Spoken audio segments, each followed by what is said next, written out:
Hey guys, Marquis here. It's time to take a look at truly the best this year had to offer. I think this year might have been one of the best years we have gotten music-wise. Many great songs and albums amongst some of the worst records of the year. Without any further delay, let's get into my personal favorite songs of the year. Enjoy.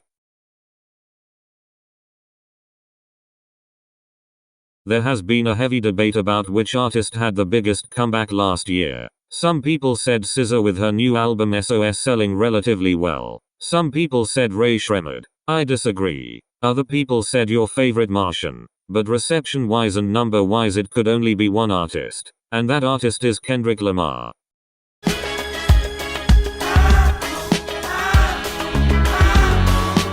Some people thought we would never see the day where Kendrick would release ever again. But I wasn't one of those people. I had hopes that his next project would be great. And it was. The single he dropped as a comeback did commercially well. And no wonder it did. It's an amazing song that tackles issues in the streets, mostly dealing with the current rap climate with rappers doing stupid things that make them end up getting a jail sentence. What more? Kendrick is lyrically consistent with it, showing the world that he is still capable of delivering us that great storytelling he's known for. It's also delivered on a jazzy Marvin Gaye sample that brings back the sound he once used on To Pimp a Butterfly. My favorite part though, where he does a tribute to Nipsey, detailing his life story from his perspective, hoping that people support everything he's done when he's gone. That moment alone damn near made me tear up. This is one hell of a song and easily the best 2022 had to offer. It is possible that Black Thought dropped one of my favorite albums of the year. From an old hip-hop fan's perspective, I love this. Bringing back the sound and bars that have been missing in rap for a long time. About time we got realness. Not what y'all call rap music. All that mumble-jumble shit. This is the real rap music y'all have been missing. I wanted to point one song in your direction. And it's a tribute to a rapper we lost 2 years ago. And damn did he make it work. Cooler cross-legged on a crate like it's elegant. Try to hate, I'm puffing up your face like a pellet. Belize is a song about how far Black Thought's career has got him and him always having something to say about his haters, then not knowing that they'll prove them wrong. And MF Doom comes in with his grimy rhymes as usual with the skilled wordplay that made him famous in the first place. Chances are that your favorite rapper likes MF Doom. Tyler, Carti, Logic, Royce da 5'9" and Koch Eyes all show respect to him and his sound. And he influenced many in the ways of lyrical rap. He was even one of Tyler the Creator's biggest influences, which inspired his rapping style and beat selection. Speaking of the beat, this boom bap beat does great wonders for both lyricists. Part of that is due to Danger Mouse, his new sidekick that constructed the basis for all the great songs that you hear off the record. Overall a great song, and the tribute makes me miss MF Doom even more. Rap intros are a hard thing to get right, and I believe that if your intro isn't good then you should throw the whole album away. There were some attempts at a great intro. Some of them failed and some of them worked. But in terms of great intros, nobody's intro comes close to Future's. And he delivered as usual. What else can I really say? Money real long, biggest King Kong when you make the trap go jump. Yellow wrist, stone, canary yellow. And Future's officially back on his boss shit, rapping about how he can't be fucked with and his wealth. And also the true toxicity on this song. It's everything we could have wanted in a Future song. Him talking his shit and showing why he ain't fucked with these bitches. Plus the beat produced by TM88 and Wheezy goes hard as fuck. It's like you're on a boss battle in the Sahara Desert and you know shit's gonna go down. This is a perfect beat for Future to claim his position in the rap game on and for him to go off. This was a great way to start I Didn't Like You. Next. There's been this recent trend lately where rap songs are sampling old pop songs for nostalgia purposes. Like Jack Harlow did Fergie on First Class, which is the most overrated hit song of the year. Like Young Gravy did Rick Astley on Betty. Like Central C did Foreigner on Let Go. And like 5EO Foreign did the Far East Movement on Paris to Tokyo. But I don't think anybody did it better than Young Metro himself. And if you don't trust me saying this, then motherfucker, he's gonna know you.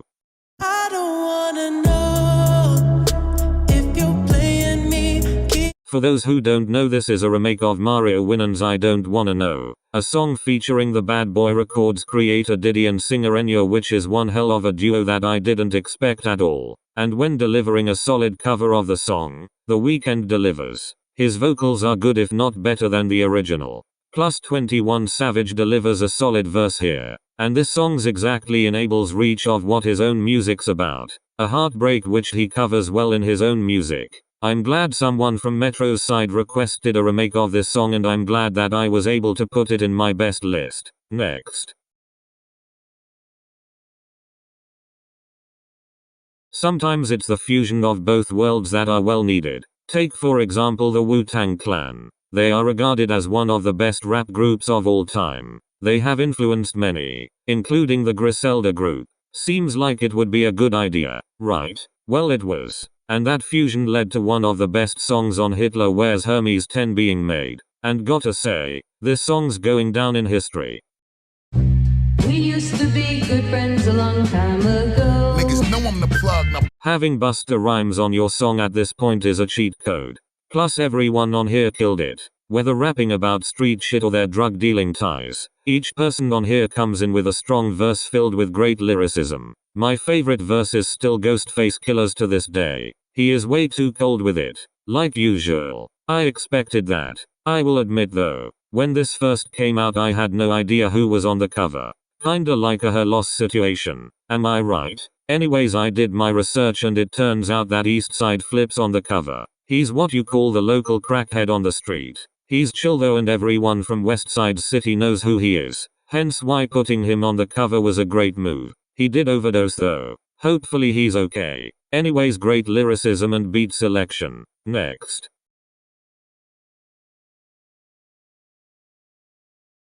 A lot has changed since Kendrick last dropped. Sure, the world changed. The streets did as well. But more importantly, Kendrick changed as well. He's a father now. And his perspective is different this time around, with him reclaiming his spot in rap as one of the GOATs in the modern day rap scene. And his album proves no different. When making smash hits, there's always one song that'll stand out from the rest. And trust me, this should have been a Grammy contender.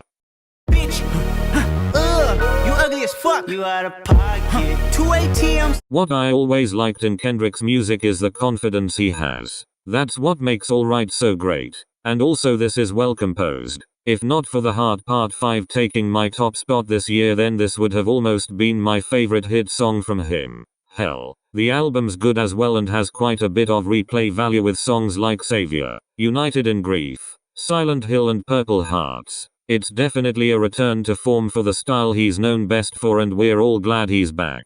Next. The last 2 years have been extremely hard for some of us. And 2020 changed things for us forever. Rappers had a hard time touring and selling tickets. Creativity was at an all-time low that year for music. Some boring films dropped that year and it just wasn't that good of a year. But there's one person who made that empowerment anthem we so much needed in a day and age like this. And who better to do it than Beyoncé? You won't break my soul. You won't break my soul. You won't break my soul. You hear that? Despite y'all overworking us and trying to break us down, you won't be able to actually break us down. We push through with a newfound passion and we build our own foundation. Basically said, we're indestructible. Nothing will break us down. We keep going. Every challenge we go through without questioning it. 'Cause that's what we were made to do. This powerful message is also delivered on a dance pop beat that is influenced by the 90s and makes it a good nostalgic blast back to the past, as well as one of the most empowering songs of, well, ever. Last time we got a song quite like this was This Is America. And we're glad to have a new anthem to stand by. It's important to be appreciative for the things you have, 'cause you won't be able to have them forever. Like loved ones, in which you should say you love them every day until the day they are no longer with us, because then it's too late. Just slowing down a bit and appreciating the time you have is important too, because you might not have that time left. The important thing is to keep yourself around those important things and for you to maintain a balance of what it means to you. Basically being said, Saba makes a strong outro about just that and how people really turn out to be. All the fears we had to run from, and he only wanted a few things. It's important not to take your life for granted and to appreciate the things happening around you. Because if you live life too fast, then it might end right in front of your own eyes. Only bad things will happen if life isn't taken with that slow precaution. On this song, Saba talks about how his grandpa only wanted a few things. The importance of family, used to being broke, putting the work and time in, bad things happening but good things coming in few, and how things don't always go down as expected in the hood. Sometimes things can go south and you could lose your life in these streets. But as long as you're careful, you don't gotta worry so much. He also talks about projecting your image and being who you want to be. Don't live in the shadow of someone else. You're better than that. And I know you are capable of doing better. Black Thought starts his second verse talking about his grandma and his appreciation for her. Then it goes back to Saba talking about how money might be a myth. Valued life is the best life, and appreciating everything you have can really make you come to realize how important you are in this world. Despite Gunna getting arrested this year, he actually had a pretty good year music-wise. He dropped an album that sold pretty well and knocked the weekends off the charts. Plus he really improved from the last few years in which he was rapping. Plus he actually made a song which made my best list, so that's surprising. She banking on me on the bank. I smack her, she let her get spanked. I tackle her, bitch, let her. Now Gunna works best when he's in his melodic bag. And trust me, that has worked out well for him. What makes it different this time is that there's Metro Boomin on the production and it's smooth. This also might be the most romantic song we have gotten from him yet, in which this song pleases my ears with how luxurious it sounds and how enriched the production is. I swear if Gunna could make R&B music, he could. Even though people easily hate on his new album, there is no way in hell that anyone can hate on this. And since Gunna's a so-called snitch and I called him out for it, this might be the last video in which you see me talk about him. I brought him up for nostalgia purposes, but other than that we're done with him. Next. Now let me ask you a question. Who is the best storyteller in rap? Now you could go with Kendrick, and that's a solid pick because he is able to put together a consistent enough story that makes sense the whole way through. This is simply why you can't listen to Good Kid, Mad City out of order, because then you would miss parts of said story. You could have said T Grizzly in the way he sets up these hood stories of betrayal, going to prison and getting caught. It's engaging too in how you can visualize the music video before one actually gets released. But this J. Cole verse might actually change your mind. On the night I was born, the rain was pouring, God was crying, lightning struck. You know you've made it when you make a verse about how good you are at rapping. The phenomenal wordplay here helps illustrate what he is talking about well, and you could probably visualize each lyric as it was being said. And I quote, "On the night I was born, the rain was pouring, God was crying, lightning struck, power outage, sparks was flying, the real one's here, the young boy that walks with lions around the outlines of chalk where the corpse is lying. Of course I'm trying to revive a sport that's dying. Sheesh. If those ain't bars to y'all, then you need to quit listening to that mind-rotting music like Rich the Kid. Cut that shit out and listen to the geniuses." This dropped on the 23rd of January, which is Cole's birthday, so there couldn't be any better timing than to drop a dedicated verse about himself and his rap position. Meanwhile, Benny's verse is about his drug-infested rise to fame. He was always worried about getting caught by police when blowing up, so he would check his mirrors just to see if they were on his ass or nah. But both delivered great verses about their place in the game. And it worked out well for both, as it got Benny his first #1 hit. Nice job. And that's the list. Love it, hate it, in the middle with it. Any songs that I didn't include on this list will be put in my honorable mentions video, so if you wanna see some more songs from this year that turned out great, then check that out. If you don't care about that and wanna see the album videos, then be patient. They are coming soon. And also another thing. On the 8th of January I will be dyeing the tips of my dreads yellow, so expect to see that from now on. Anyways, that's it for this video. Make sure to like and subscribe if you enjoyed it. It helps the algorithm out a lot. And also me, cause that way I'll get loads more of awesome fans. Bye for now.